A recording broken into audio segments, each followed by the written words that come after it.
So that's $2,000 per person. That's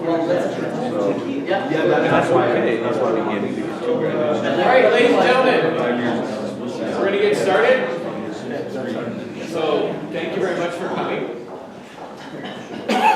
So I have a couple questions for you people. So who wants more money in their lives by show of hands? Okay, excellent. Who'd like some more time off by show of hands? And who'd like a little bit more of both? Excellent. So welcome to our monthly networking education event. My name is Tim Reed. For those of you who haven't met me, my partner Constantine is there. Give Constantine a round of applause. He's gracious enough to give you a little bit of context of what this group and what my group of companies is all about. So it's three main things. It's education, first and foremost, because I believe financial education is at an all-time low, and I'm on a mission to raise that for as many Canadians as I can, and as many people around the world. And then community. So to build an actual community that's there to help each other out. You know, back in those days where you actually go and talk to your neighbor and borrow that cup of sugar, that's the place I'd like to get this community to in business. Now, wouldn't that be nice to be able to ask anyone in this room for anything that you need in business? But show of hands, that's pretty awesome, right? So, and the last thing is collaboration, because we are definitely better together. You need joint ventures in business, you need capital in business, and the way you do that is by building relationships with other people and collaborating to do more projects. One of the things that my clients will hear me say, it's way better to own 50% of 100 properties as opposed to owning 100% of 5. Would you agree? Yeah. Excellent. So that's what collaboration is all about. And my goal here tonight is three things. Number one, to make sure you learn something. Number two, to extend the invitation to continue the conversation afterwards. If there's something specific I can help you with, whatever that happens to be for your business in real estate or otherwise. And then lastly, to have a lot of fun tonight. Who's ready to have some fun by show of hands? All right, give somebody a high five and say, we're ready to have some fun? Excellent. So a little bit. Let's hear for the free Wi-Fi. A little bit of context. So we're going to be having some fun tonight, and I want to engage all the centers of your brain because it's been said that if you're actually moving and high-fiving, getting up out of your chair and talking to other people and interacting with the information, then you could graduate school in half the time. Studies have been shown if you engage all areas of your brain, it actually sticks. So visual, auditory, kinesthetic, and sensory, we want to hit all those areas tonight, and we're going to have a lot of fun doing so. And another little bit of context, we're going to have some activities, we're going to have some fun, you're going to be working with partners, we're going to be sharing with the class what you guys wrote down, what you guys came up with, and your ideas. It's not just about me talking, it's about you learning. And while we're doing the activities, when it's time to stop, if I'm standing on the stage, close to the front, I got my left hand up and I'm not doing anything, if you see me doing that, please do the same and look towards the stage, just so we can keep everything moving. I want to make sure you get all the content and the time we have here. Tonight we're going to have a couple breaks so you keep networking, and we're going to probably wrap up a little bit earlier than anticipated because Constance's talk's a little bit shorter. So you'll have lots of time to network. I want to make sure everybody meets each other and starts to build a good relationship. Sound good? Yes. Yeah. Perfect. So tonight we're going to talk about three major categories.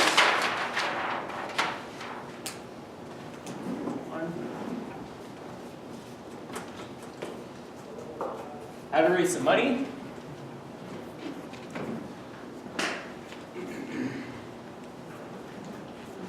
Number two, how to find JVPs and how to negotiate with them. And the third thing, if we've got time, which I think we will, is the bonus that I mentioned in the email. We're going to talk a little about marketing and networking. How to network effectively, and where to network in the right places, and how to meet the right people that are your target audience.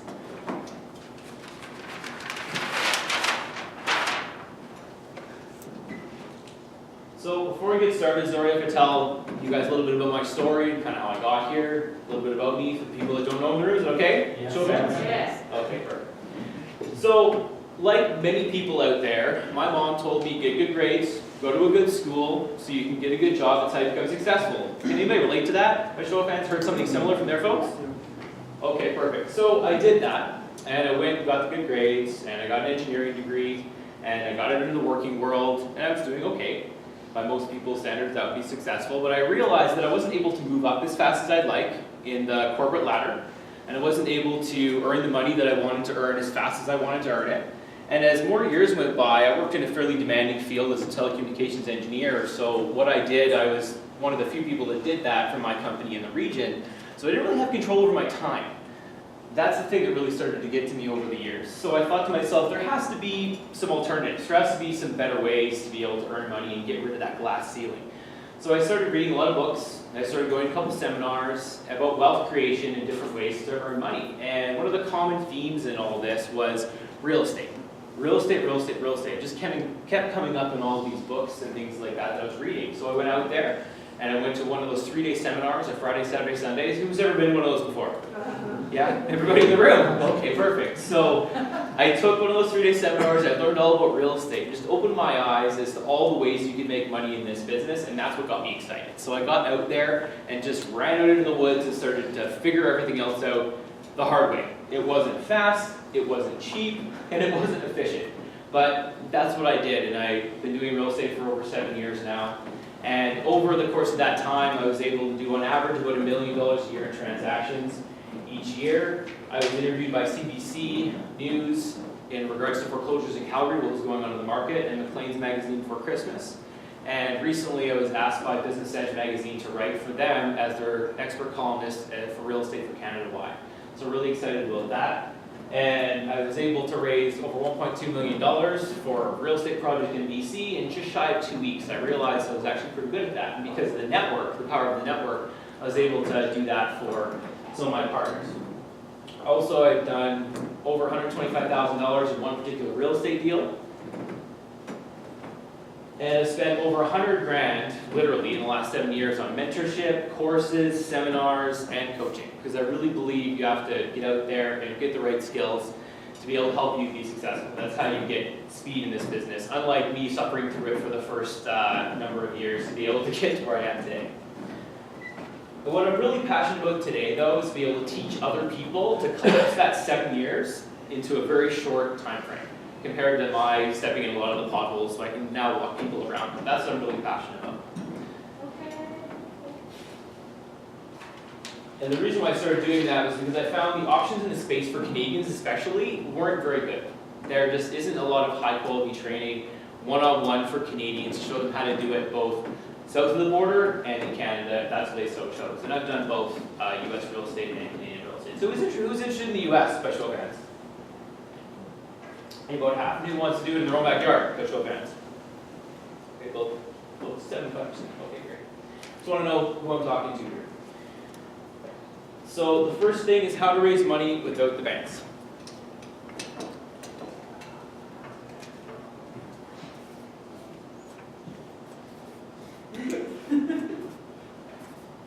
With no banks.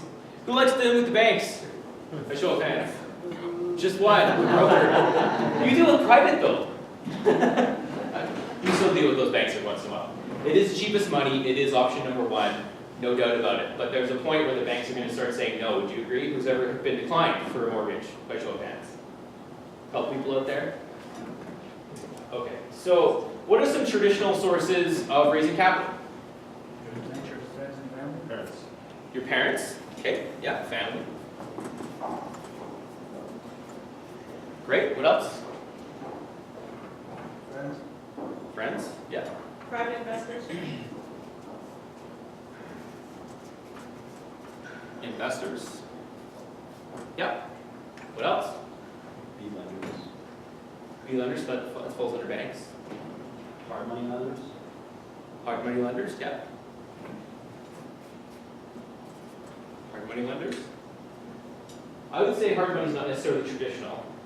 So a couple other things. So there's things like line of credits, the savings you already have, equity in existing property, right? You got your LOCs, and you can qualify for those. And there's of course, if you have them yourself, your RRSPs. Insurance policy. Insurance policy, like a whole life? Yeah. Is that what you're suggesting? Yeah. Insurance, that's a good one. So these are sort of the traditional ways that people would be able to raise capital. Now, would you agree that it's easy getting this capital and getting a lot of it? No, it's not very easy. And the problem with that is these sources are limited and they're hard to qualify by. They're very limited based on your income and your ability to debt service. And that's how the banks look at the world, but through a very small box. So now I want to talk about some of the non-traditional ways, and I would even say that RSPs are a little bit of the non-traditional sources of capital.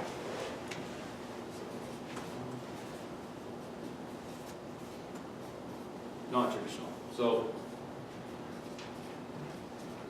now what I mean RSPs non-traditional is this is outside of the home buyer's plan. Who's ever heard of the home buyer's plan by show of hands? I just want to make sure I'm not using terms people don't understand. So everybody knows what it is. Perfect. So RSPs, and this is a really important one because there's literally billions and billions of dollars in RSPs right now that's underperforming in most people's opinion. If you walk out in the street tomorrow and ask 10 people, how are your RSPs doing? I would bet you 9.5 of them will tell you awful and start complaining about that. Would you agree? Who's happy with their RSP returns right now by show of hands? 2. Because you're self-directed, and there you go. Traditionally invested RSPs. So home buyer's plan, this is RSPs is what I mean when I say RSPs self-directed. So this means that you transfer it to a trustee and you can invest in whatever you want. Second mortgage is with Constantine. First mortgage is with Constantine. Or your own stocks or your own real estate investments that you choose through an intermediary. Does that make sense so far? Yep. Yes. Yeah. Okay, perfect. And I saw a video at another event that this fund manager basically was in this video and said the MER fees, the management fees that mutual fund managers charge, in addition to the brokerage trade fees, because every time that fund manager decides, I don't like this stock anymore, I'm going to sell it, I want that one, I'm going to buy it, they get charged a brokerage fee, just like you would if you have your own trading account. Those brokerage fees and those MERs eat up to 60% of your wealth over a 25-year period. Isn't that scary? 60%, it's absolutely horrible. So that's why this is an untapped resource that's huge for you as investors to raise capital in the non-traditional sense. There's some education involved. You have to show people that there's a safe way to do it, there's a proper process, and you're not going to get taxed on it as well, but there is a way to do it. So absolutely, investors. So what type of investors, when you said that earlier, what type of investors? Cash investors. Cash investors, those are always good. What type of investors are they? What mentality are they? We're going to get into this a little bit later. I want to understand what type of investor are they? Institutional investor? Are they a private person with cash? Sitting in a bank account, stuffed under the mattress? This one, That type of person that's got their money hoarded under the mattress? Okay, perfect. So there's what I would call normal investors, and then high net worth individuals. So this could be a great variety of people. We're going to get into that in more detail. And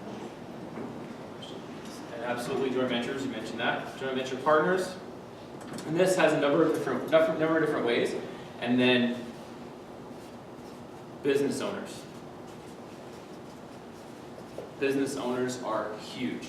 Who wants somebody to give them a check and just set it and forget it and trust you with their money to do a good job in real estate by show of hands?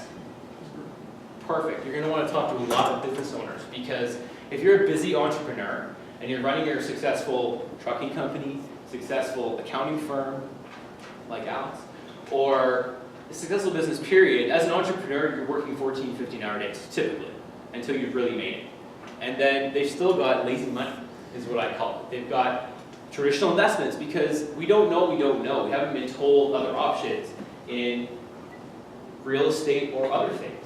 There's lots of good investments out there. Real estate is just one of them. This raising capital process applies to things outside of real estate as well because right now we're investing in businesses as well as real estate because that's also a good way to generate passive returns once the business is stabilized and operating well. Who would like to go to business one day?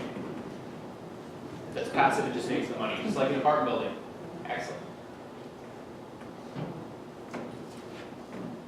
So what's the difference between an investor and joint venture partner? Yes? I suppose just the amount amount of input they have, how much say they have?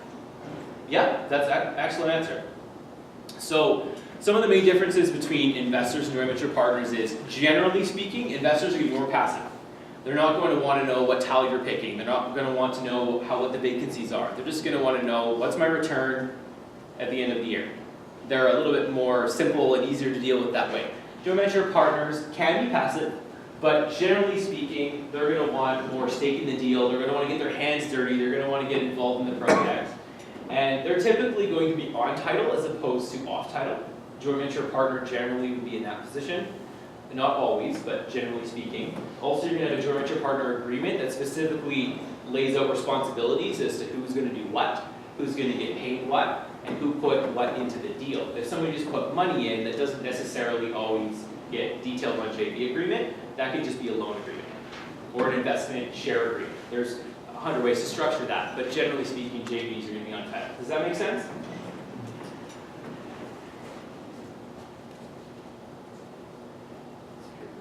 So what's the difference between secured versus unsecured? Secured, you're actually putting something on the line in case there's a default, and unsecured, there's nothing securing the loan. Absolutely. And what are some options for security? Real estate folks in the room. Mortgage backed. Mortgage backed, yeah. So real asset backed by an actual mortgage. What else? Property itself? The property itself, yeah. Does that mean by way of caveat necessarily? Sure. Yeah, so that's another way you could encumber a property without actually placing a mortgage, which in many cases is just as good. So there's the two different ways. Unsecured money is a lot harder to get, but it's a lot more flexible. It's a lot faster. The guy with the cash, he would generally consider unsecured money if he likes your business plan, likes your model, and you show him what you're doing. And what's the difference between equity versus debt? This is something that a lot of people get confused when they're telling their story, when they're raising capital in the beginning. So what does equity mean in real estate? Or any project for that matter? You put money in, you've got money in it. You've got money in it's one way. You've got an equitable interest. There's another way to define it. Yes, in the back. Me? Yeah, did you have an answer? Equity, how much interest or how much property or assets you have involved in something? So equity basically means this, is that you're involved with the state of the project. So you get paid if the project does well. If you're in a debt position, you get paid no matter what. And if you don't get paid, you reclaim the asset. Okay, so if you think of like Dragon's Den, right? If you're investing in someone's company, you've got a percentage of ownership of that company. Similar to an apartment building, if somebody has 30% of the shares, they own 30% of the equity on sale, and they own 30% of the cash flow on a quarterly, annually basis, however often they're going to get paid out. So that's the equity position. A debt position is going to be just a loan, which is generally going to be secured, but sometimes unsecured. And we have some options for that as well that we can help people out with if that's of interest to you, to get short-term money that's unsecured. So that's something that someone's going to ask you as an investor. Am I in an equity position or debt position? Or is it both? Because it could be. It depends on what their needs are. Does that make sense? Perfect. Okay, so does everybody have something to write with? If people don't, if you could grab a pen and a piece of paper from the front there. Does everybody have something to write with? Give you a chance, a quick minute to go do that now.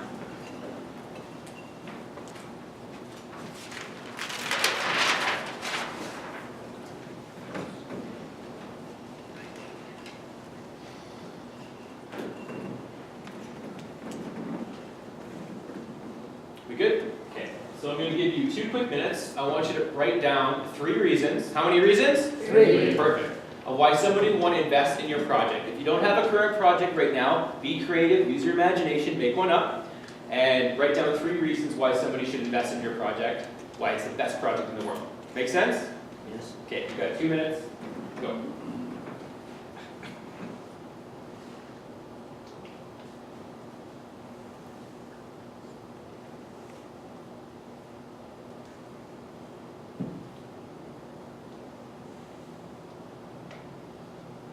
Me too, Blake.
everybody doing? Got 3 reasons?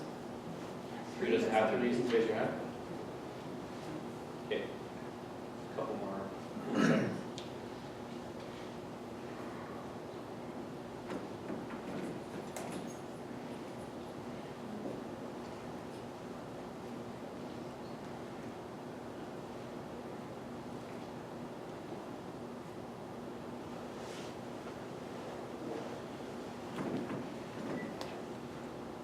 Okay, start finishing up. So I want everybody to grab a partner, and if there's an odd group of 3 is okay, but groups of 2 is ideal, so I'd like everybody to partner up.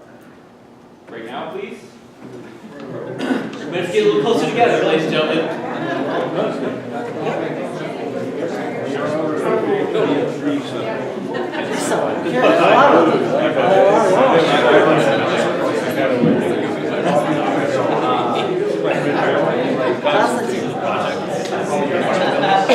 Go. Okay, so what is it?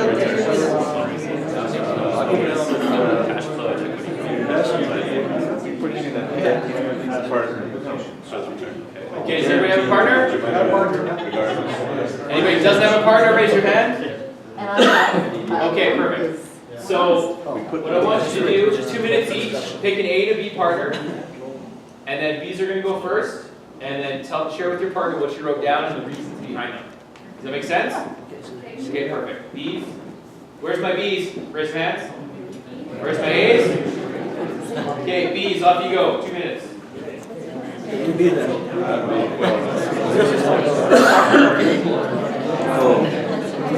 What you gonna do?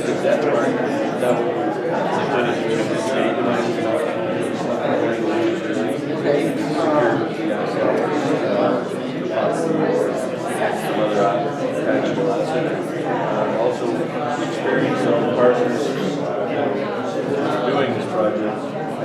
Many years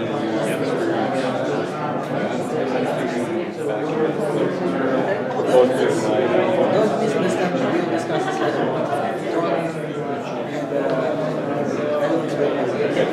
Jim and I have so we don't necessarily want to go out and get our hands dirty. We have a lot of experience and keeping the project moving. I didn't really get to it. What about you? I only got 2 as well.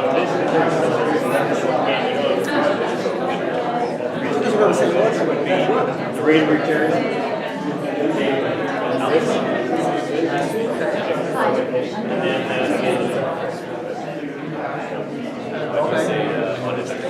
Okay, B, start wrapping up.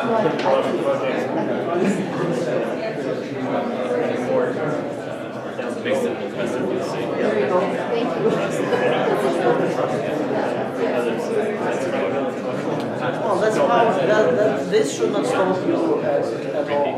You have to come up with people who can even say matters, I'm going to be putting together Okay, and switch. A's, off you go.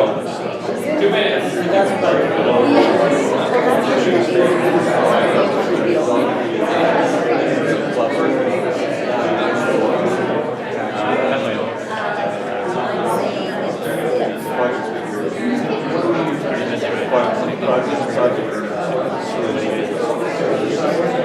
And yes, that's when you use American company or executive salary, whatever you want to call that. When we look at the file, say it's okay, how these people is prepared, why they should be entitled and 50 or higher to run to become a self-employed. You have to be careful, is this one, and this one, so that's very important. That's so I thought for my project, the benefits of a safe and secure way, and they realize that back by real estate is safe and secure. So our number 1 is well, and the last good thing is once the cash that's what I would do every time, because I had to discuss it long term. And when you got to see money coming every month, you start can be tough. You can just keep living in this world, right? Because people tell you, oh, you'll get money later, and then it never comes. And then it might come, it might not. But I strongly believe that if you see my domain, you will come back to it. Like if you see it in months, because sure, that's what it is. Because you cannot just raise sometimes $1,000 and then after 3 years come back to these people and say, well, that's right. So you just remember my first Okay, good job. Now give your partner a high five. Your real estate's awesome. I'd like to get a couple of shares from the group. So who'd like to share their 3 reasons why their project is a winner? Raise your hand. I'll get you to stand up. Please stand up. Let everybody know your name. Scott. Everybody say hi, Scott.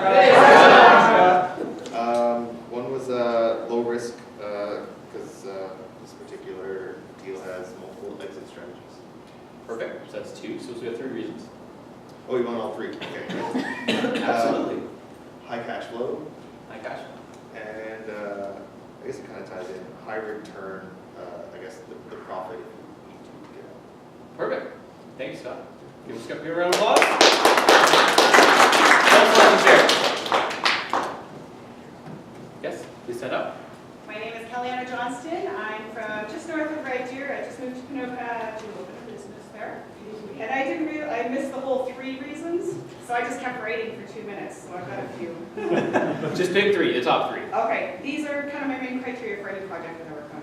Great. I have awesome returns on my projects. I don't look at anything under a 20% return. Better than current investments that you'll get through a bank or any financial institution. Real estate is a stable investment and has good returns long term. So even when you look through history, or Greece right now, everybody's coming from Greece and we're running straight in to Greece. Lots of deals we had. Anyway, I have an excellent track record and a lot of experience in real estate. I've been investing for about 7 years. Knowledgeable and trustworthy. I have a good record of success. Very good testimonials and opinions from my investing partners. I've got long-term partners that keep coming back to me for more interest in my projects. And that's it. Excellent. Give a round of applause.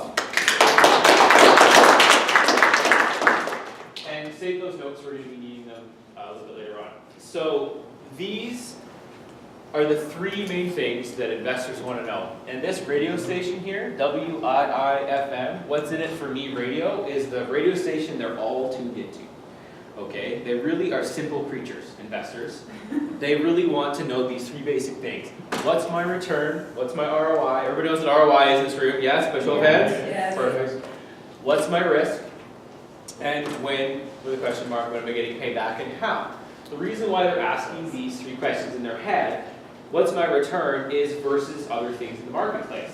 What's my return in your project versus something else I could do somewhere else? And when they're talking about risk, when they're thinking about risk, it's versus other investments that they could choose. And sometimes it's the same risk as what they've currently got, possibly with a higher return. Or maybe the same return with a lower risk. That could be of great interest to a lot of people, depending on the situation they're in their lives. Does that make sense? You have to get in the conversation that's already inside this investor's head. And there's going to be a lot of good questions you're going to have to ask them to draw that information out of them. We're going to go through that in great detail. And when am I getting paid back? So that either I can invest in a boat, or I can take my grandchildren on vacation, whatever the case may be. But the other factor, the other side of the coin is when I'm getting paid back, they want to know this is because of opportunity cost. Because investors with a large amount of capital get approached with opportunities all the time when it becomes known that they have access to resources. Just think of a doctor or a lawyer. People in their family ask them for investment. People off the street possibly ask them for investment. They get approached all the time. They tend to be a little bit guarded. So that's one of the things you have to consider is what's the opportunity cost to that investor. They might have other things they could be losing out on if the term is too long, which plays into how they're getting paid back and when and how long a project is going to be. Longer term projects, harder to find investors for. Shorter term projects, significantly easier. Right now the sentiment that I've seen in the marketplace, everybody wants short terms. They want to make a quick buck and they want to get their money back out because they're not sure where the market's going to go, especially in Alberta. A few people approached me, they've done cash flow properties for a long time and now they want flips. which is a very strange sentiment shift in my experience. I've never seen many people make that change from one to the other. If they love cash flow, they love cash flow. They just love to buy and hold, and that's it. They would never want to take the risk on a flip, and now they want shorter terms, so they just don't know where rents are going to go. And it's been a tough time to be a landlord. Would you agree? Recently in Calgary, by show of hands, who's owned some doors in the room? Okay, about 20% of you. I've seen about a $300 a door average drop across the city in 2016 because landlords were panicking. The people that weren't really in the business for the long term and know the fundamentals. So those are the three main things that people want to know when you're going to be speaking to them about your investment. So you did touch on a lot of some of those items when you were doing the exercise, and that's great. So I want to give you just a quick 5-minute break. Get up, grab some water, go to the washroom if you want to, network, mingle amongst yourselves. We got a couple things to write on the chart. So 5 minutes starting now. It's 7:30, so 7:35. Back to your seat.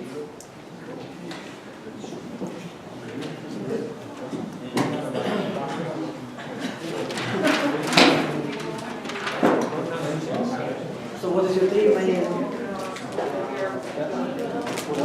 things that you put in? Okay, what is your return? What is average? Well, that's not average. Well, that's true. That's probably so what I ask in you, what return are you offering?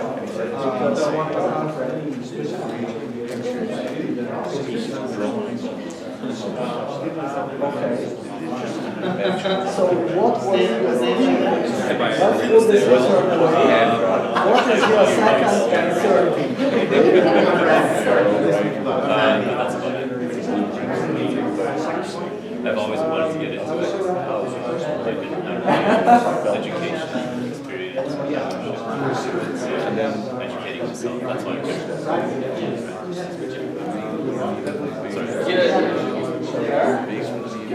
And then, so like, I've seen a couple of those.